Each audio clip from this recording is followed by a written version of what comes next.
In today's video, I'm going to teach you how to make your LinkedIn profile private and only accessible to logged in users.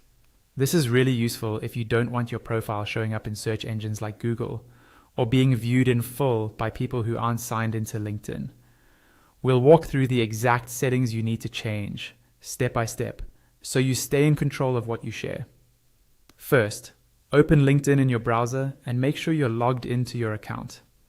You can start either from your home feed or from your profile page. Both will work the same for this process.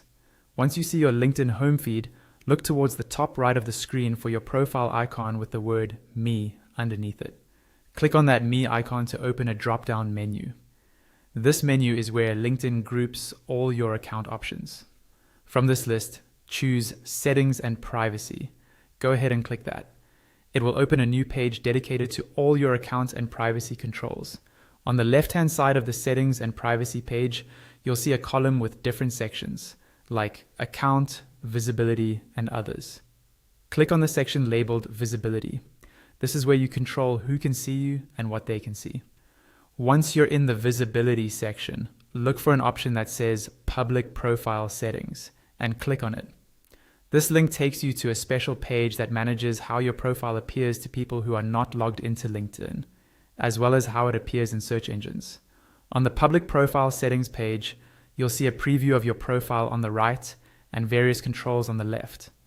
At the top, there's a main toggle called something like Your Profile's Public Visibility. This is the master switch for whether your profile is visible to the public at all.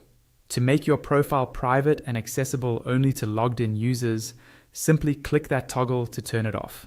When it's off, your profile will no longer be visible to people who aren't signed in, and it will gradually disappear from search engine results as those pages get updated. After you switch it off, give it a moment to save. There's no extra button you need to press. LinkedIn usually saves this change automatically. And that's it. You've successfully made your LinkedIn profile private to anyone who isn't logged in.